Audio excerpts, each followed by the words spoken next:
Assalamualaikum warahmatullahi wabarakatuh. Waalaikumsalam warahmatullahi wabarakatuh. Pak Irawan yang kami hormati dan rekan CGP Pak Muklis yang kami hormati. Alhamdulillah pada kesempatan ini Pak Irawan alhamdulillah sudah menyempatkan waktunya untuk bersama-sama kami, yaitu kami mohon izin untuk mewawancari Bapak terkait pengambilan keputusan tentang dilema etika. Boleh. Mohon izin Pak, Bapak kan kepala sekolah ya Pak ya, kepala sekolah. Ya. Terus bagaimana cara Bapak mengidentifikasi kasus-kasus baik di bawahan Bapak maupun di anak murid tentang dilema etika Pak? Bapak mengidentifikasinya bagaimana, terus mohon izin juga Bapak menyebutkan salah satu kasusnya yang pernah Bapak alami selama Bapak menjabat yang berkaitan dengan keputusan dalam mengambil dalam dilema etika. Iya. Pengalaman saya dalam mengidentifikasi masalah ini yang bersifat dengan dilema etika, tentunya saya harus memastikan dengan mendapatkan informasi yang akurat gitu akan permasalahan tersebut begitu, akar masalahnya apa begitu. Dan identifikasi berikutnya ya saya juga harus mendengarkan dari dua sumber atau dua pihak, jangan hanya satu sumber, tapi harus dari dua sumber yang terlibat dalam permasalahan tersebut gitu. Sehingga informasi atau data atau fakta yang saya dapat ya betul-betul real gitu. Itu cara saya mengidentifikasi. Lanjut nih Pak ya. Ya, Dari saya silakan. Jadi setelah Bapak mengidentifikasi, terus bagaimana sih Pak cara menjalankan pengambilan keputusan kalau misalkan ada kasus-kasus yang sekiranya dalam pengambilan keputusan ini mempunyai kepentingan yang sama Pak? Jadi punya kepentingan yang sama atau mempunyai nilai kebajikan yang sama, dua-duanya benar nih. Kira dilemanya dan cara pengambilan keputusannya seperti apa? Ya, cara mengambil keputusannya saya juga perlu masukan atau pendapat yang lainnya. Jadi saya tidak mengambil keputusan itu secara sepihak atau sendiri, tapi saya butuh masukan atau pendapat dari lain di luar yang terlibat dari masalah tersebut. Nah, tetap saya pun ada istilahnya filter untuk sekira-kiranya yang mana yang mendukung untuk diambil sebagai penyelesaian masalah tersebut. Nah, jadi ya mencari data dulu, mencari fakta dulu dengan pihak-pihak di luar yang mengalami masalah tersebut. Nah, barulah setelah itu baru saya mengambil keputusan. Tentunya juga setelah mendengarkan atau melakukan dialog kepada pihak-pihak yang mengalami permasalahan etika tersebut, sehingga menjadi ada satu pegangan begitu untuk kita jadikan suatu keputusan. Ya memang keputusan yang diambil misalnya belum tentu memuaskan semua pihak, tapi dengan dialog gitu dan mengajak duduk bersama, ya insya Allah itu mendapatkan titik temu solusi dari permasalahan tersebut. Itu aja yang saya lakukan. Iya, nah Pak, boleh bisa kasih contoh nggak sih Pak satu kasus deh Kak yang mungkin Bapak udah pernah alamin gitu Tentang dilema etika gitu. Oh, tentang dilema etika ya? Iya, dari pengalaman Bapak. Ya, memang masalah ya banyak sih. Saya sering menemukan masalah antara siswa dengan siswa, antara orang tua dengan guru, antara guru dengan siswa, yang akhirnya berada. Ada juga yang ya orang tua dengan sekolah begitu. Ya, tapi salah satu contoh misalnya antara siswa dengan siswa begitu. Kebetulan kedua siswa ini ya orang tuanya pun sama-sama care kepada sekolah begitu. Tiba-tiba ya ada masalah gitu, sehingga dengan ya kedekatan mereka dengan sekolah juga dua-duanya sama begitu kan. Jadi mereka merasa saya kan udah dekat sama sekolah, udah sering ini. Begitu mereka ada masalah ya mereka berharap mendapat apa ya, bantuan atau sekolah berpihak kepada dia gitu, kepala sekolah berpihak kepada dia. Nah di situ bagi saya terjadi dilema ya, karena dua-duanya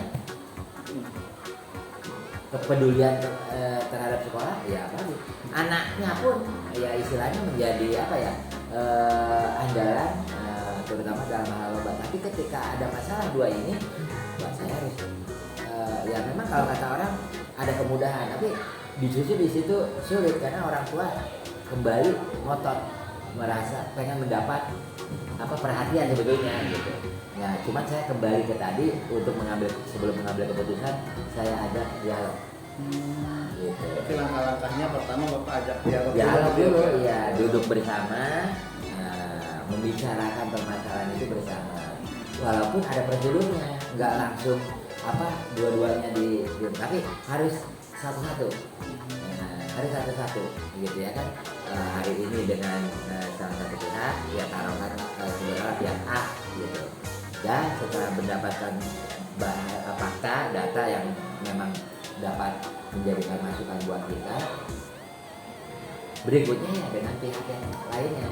Nah setelah dua-duanya sudah, baru dikumpulkan, kita ajak ngobrol, dia bawa akar permasalahannya sebenarnya di sini, sehingga yang awalnya tadi terasa dilema, agak sulit, ya insya Allah ada pemecahannya, ada pemecahannya. Memang tergantung dari sudut mana kita memandangnya, Pak Murid. Seperti itu. Jadi tadi Pak Anju udah menanyakan langkah-langkah prosedur ya Pak. Jadi yang kan Bapak udah menjelaskan tadi ada masalah ketika di sekolah, ada kedua orang tua yang mungkin sama-sama mempunyai timbal balik khusus kepada kepala sekolah, dia mau berpartisipasi dalam sekolah. Lalu ada permasalahan, lalu Bapak juga sudah menjelaskan tentang yang namanya tadi langkah-langkah atau prosedur apa yang biasanya Bapak lakukan dalam hal penyelesaian masalah. Dari permasalahan yang sudah Bapak angkat tadi, kira-kira ada nggak sih Pak? Mungkin saya punya trik sendiri nih atau cara sendiri nih yang lebih efektif untuk dalam mengambil keputusan ketika dalam dilema, etika segala macam atau dalam rujukan moral. Bapak punya nggak sih trik atau cara yang lebih efektif dalam menghadapi hal-hal tersebut? Ya selain tadi mengajak apa ya, duduk bersama. Iya, musyawarah. Ya, musyawarah begitu, duduk bersama. Ya yang menjadi faktor apa ya untuk menentukan pemecahannya itu dengan baik, kita juga harus mengkondisikan bahwa hati boleh panas tapi kepala tetap dingin, atau kepala panas tapi hati tetap dingin gitu. Artinya menyelesaikannya itu dalam suasana yang nyaman gitu. Iya, kekeluargaan. Kita ciptakan dulu itu. Kita ciptakan itu dulu. Nah, lalu ya boleh tadi istilahnya tips berikutnya apa sih caranya? Ya kita harus mengkondisikan bahwa sebetulnya ini bukan masalah gitu, tapi hanya apa istilahnya bentuk miskomunikasi saja. Nah, tipsnya ya tadi dialog. Iya, dialog dengan suasana yang kondusif gitu, dengan tetap menjaga istilahnya kepala hati panas tapi kepala tetap dingin gitu. Itu aja.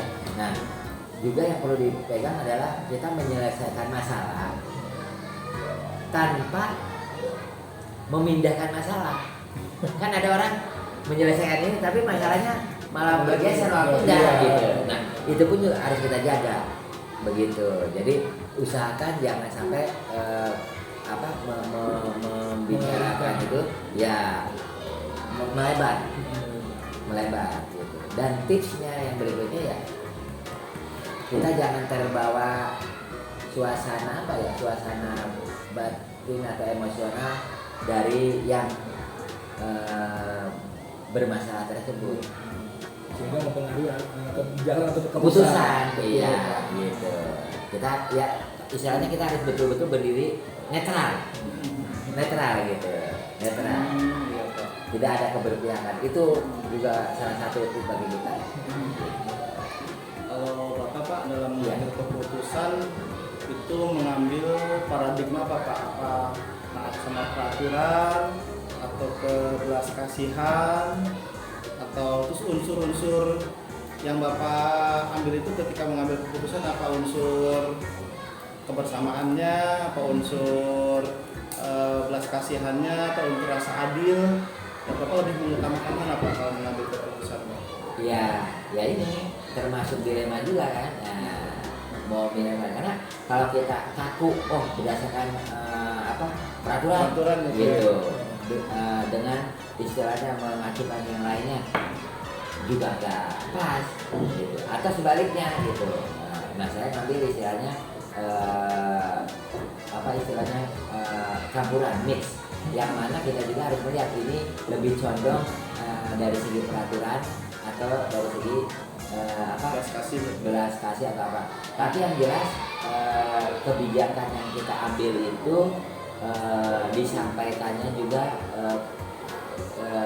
dengan cara yang betul-betul kondusif gitu. Jadi kalau dibilang saya lebih condong kemana, ya saya menyesuaikan dengan situasi dan kondisi yang ada. Ketika memang pegangan kita ini ada peraturan gitu, ya kita jangan melabraknya gitu. Tapi ketika ada bicara unsur etika atau kemanusiaan atau tadi kayak belas kasihan gitu, ya tentunya yang sesama manusia ya kita harus menyayangi gitu. Tapi kita harus tahu porsinya gitu. Jangan mentang-mentang tiba kita perbolehkan tapi Melanggar di satu peraturan. sisi melanggar peraturan gitu.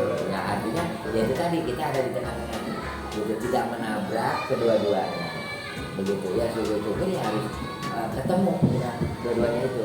Seandainya ada sedikit yang bertemu ya disinilah harus ada penjelasan bahwa dari segi kemakluman gitu, pemahaman itu yang penting dasar yang kita gunakan yang lebih kuat gitu.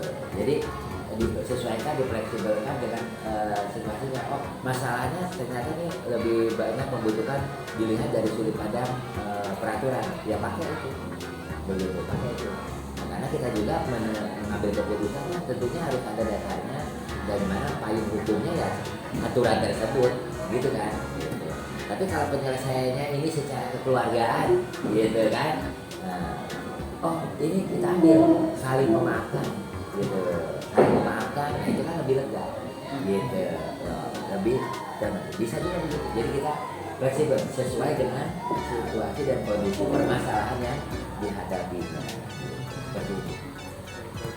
Ya, setelah tadi Bapak menjelaskan tentang paradigma pengambilan keputusan di etika, sejauh ini Pak, selama ini ada nggak sih Pak tantangan dalam pengambilan keputusan itu seperti apa? Misalnya ada mungkin ada pihak-pihak yang mungkin menentang keputusan Bapak atau bagaimana dengan kondisi itu. Jadi ada nggak sih Pak tantangan dalam tindakan Bapak mengambil keputusan, terutama keputusan dalam dilema? Ya itu tadi bahwa saya dengan seiringnya waktu dengan belajar sendiri, saya pun belajar gitu memecahkan masalah itu. Nah sehingga saya menemukan bahwa sebelum saya mengambil keputusan, saya pun harus melibatkan kalau memang itu masalahnya di sekolah, dia warga sekolah terutama guru-guru, agar mereka merasa dilibatkan walaupun keputusan ada di saya selaku kepala sekolah gitu kan. Setelah diadakan dialog itu ya pemahaman tersebut, sehingga kita bisa menyampaikan keputusannya itu juga dengan baik di sini bisa diterima.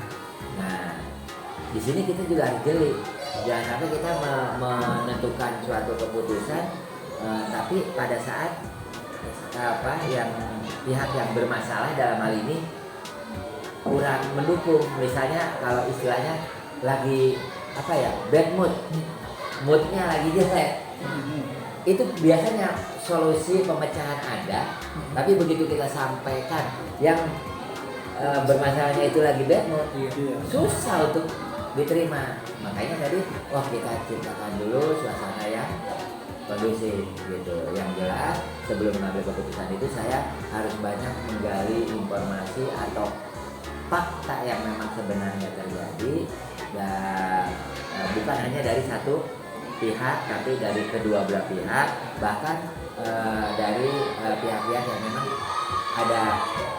ada hubungannya dengan masalah tersebut. Ya, memang kadang-kadang kita ada masalah ngajak bicara dengan banyak orang malah bukan mendapatkan permasalahan, malah makin melebar. Ya tentu di sini kita juga harus pintar, jeli menyampaikan atau mencari data, jangan sampai orang-orang tersebut yaitu tadi ada unsur keterlibatan emosional yang mempengaruhi begitu. Kita harus jeli bisa membedakan itu seperti itu Pak. Mungkin Pak, Ya. kembali ke kasus yang Bapak tadi antara orang tua yang aktif yang sama-sama care kepada sekolah ya Pak ya, yang Ya. dekat dengan anak. Mungkin Pak, Bapak dalam menyelesaikannya itu ada nggak tata kelola atau jadwalnya gitu, jadwal misalkan atau tempatnya gitu dalam menyelesaikan itu, apakah Bapak langsung menyelesaikan secara sigap atau Bapak tadi seperti Bapak tadi menggali informasi dulu gitu, atau nanti kita selesaikan di tempat tertentu Ya. atau dengan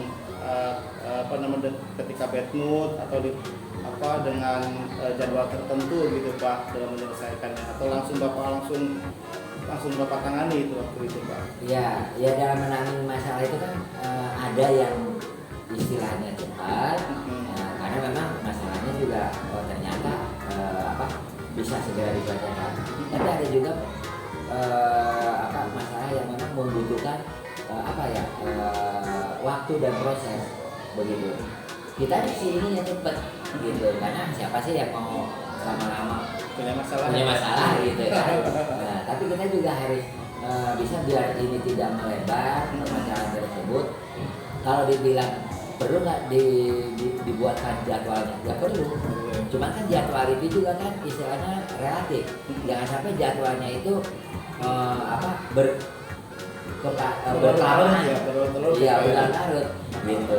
Ya kita harus buat. Gitu. Ada yang kalau ini sepertinya dibuat per hari gitu. Hari ini ketemu dengan pihak yang pertama yang bermasalah, besoknya dengan pihak yang kedua gitu.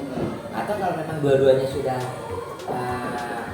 istilahnya sudah menghadap pun, mengadu istilahnya, meminta penyelesaiannya, kita juga harus jadi ini saatnya kayaknya lepas nih, karena dua-duanya masih merasa egonya masih tinggi gitu ya, moodnya juga lagi berantakan lah gitu. Kayaknya nggak pas nih, tidak kondusif. Kita sampaikan bahwa bapak ibu atau kepada yang pihak bermasalah itu besok kita akan ketemu lagi menyelesaikannya.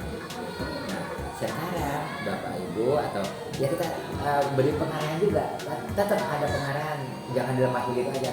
Ya jangan sampai membicarakan atau saling tapi ibaratnya calling down dulu sambil menunggu suasana hati mereka atau pikiran mereka tenang, biar bisa berpikir jernih, betul gitu. Tapi kalau kita lihat kedua-duanya emosi sedang emosi enggak bisa sedang tenang, kita saat itu juga selesaikan bisa gitu. Jadi cepat atau ini membuat jadwal atau perlu atau tidaknya kembali kepada kita harus bisa membaca situasi dan kondisi serta permasalahan, kadar permasalahan yang ada. Kalau memang permasalahan ini ternyata menyangkut pihak ketiga ke pihak lainnya, ya kita juga perlu masukan dari pihak apa betul nih kondisinya sepertinya mengkonfir masih gitu. Walaupun yang merasa bermasalah datang dua-duanya, karena kadang-kadang saya menemukan mereka bermasalah padahal sebetulnya itu bukan satu masalah gitu, cuma karena egonya aja yang ini jadi menganggap itu suatu masalah sehingga perlu ya itu tadi merasa masing-masing benar gitu. Nah itu kan kita bisa melaksanakan, jadi dibikin jadwal silakan, tinggal disesuaikan gitu. Disesuaikan ya Pak ya. Iya, tergantung Kadar masalahnya itu ya. kadar masalahnya gitu dan urgensinya. Iya, gitu, urgensinya gitu. Tapi kan yang kalau kata orang ya rambut sama hitam, tapi kan pendapat atau hati beda-beda ya gitu. Iya, bagi kita itu masalahnya sepele, tapi bagi dia itu masalah besar. Itu pun bisa terjadi. Nah, dengan dialog ya kita kasih pengertian persamaan sudut pandang, persepsi bisa begitu. Gitu. Kuncinya dialog. Gitu. Nah, tentu kita selaku ya yang memang diharapkannya harus mengambil keputusan, ya itu tadi tetap bisa mengontrol diri kita, jangan terbawa oleh suasana emosi. Seperti itu. Iya Pak. Izin Pak, Iya, mau iya. konfirmasi nih Pak. Tadi kan Bapak udah sebutin mungkin beberapa ada juga pihak-pihak yang Bapak dalam mengambil keputusan. Ya. Jadi mau konfirmasi lagi, ada nggak sih Pak faktor-faktor atau orang-orang di luar mungkin lingkungan Bapak yang mungkin selama ini tuh membantu atau mempermudah Bapak dalam mengambil keputusan gitu Bapak. Jadi izin mengkonfirmasi lagi, tadi kan Bapak udah menyebutkan beberapa hal. Jadi selama ini dalam pengambilan keputusan, apakah ada faktor-faktor atau orang lain yang membantu Bapak dalam mengambil keputusan? Iya, iya. Ada gitu. Justru ya itu tadi bahwa kita tidak bisa menentukan mengambil keputusan sendiri kalau kita sendiri kurang data atau kurang fakta yang memang sebenarnya kurang tahu gitu.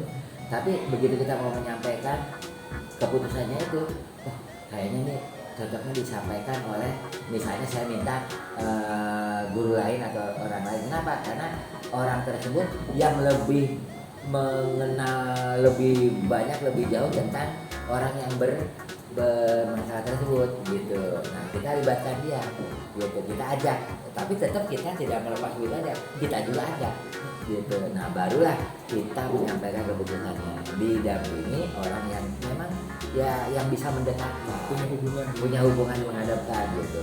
Nah, itu pun lagi-lagi ya kita juga harus jeli, jangan sampai kehadiran mereka justru berpihak kepada salah satu. Ya kita juga harus tahu justru keberpihakan dia ya tidak ada, netral gitu kan. Ya gitu, seperti itu ada gitu. Dan banyak itu yang membantu di luar ini saya, dan makanya saya juga melibatkan mereka karena saya tidak bisa menentukan sendiri tanpa adanya kalau bahasanya kepastian fakta yang sebenarnya. Soalnya ya valid lah gitu. Kita nyari yang valid. Iya betul Pak.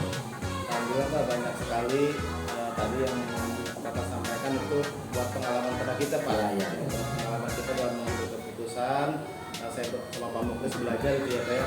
Tapi dari yang Bapak sampaikan itu mohon izin Pak ya, buat kami belajar gitu Pak, pengalaman apa atau ilmu apa yang tipsnya itu apa Pak dalam Bapak mengambil keputusan itu dalam dilema itu, sehingga keputusan yang Bapak ambil itu diterima dan masalah selesai gitu, maksudnya berjalan dengan baik, biar kami juga belajar dari Bapak gitu Pak. Ya kalau itu ya saya sendiri sampai saat ini ya masih belajar gitu. Karena apa? Ya karena yang namanya masalah tentu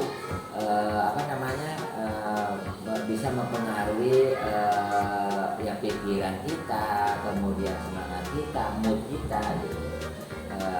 Ya kalau saya sih yang penting untuk menyelesaikan masalah itu ya dengan komunikasi gitu. Kedua ya tetap memecahkan permasalahan itu dengan kepala dingin gitu, tidak dalam emosional. Nah berikutnya ya diajak tadi duduk bersama gitu.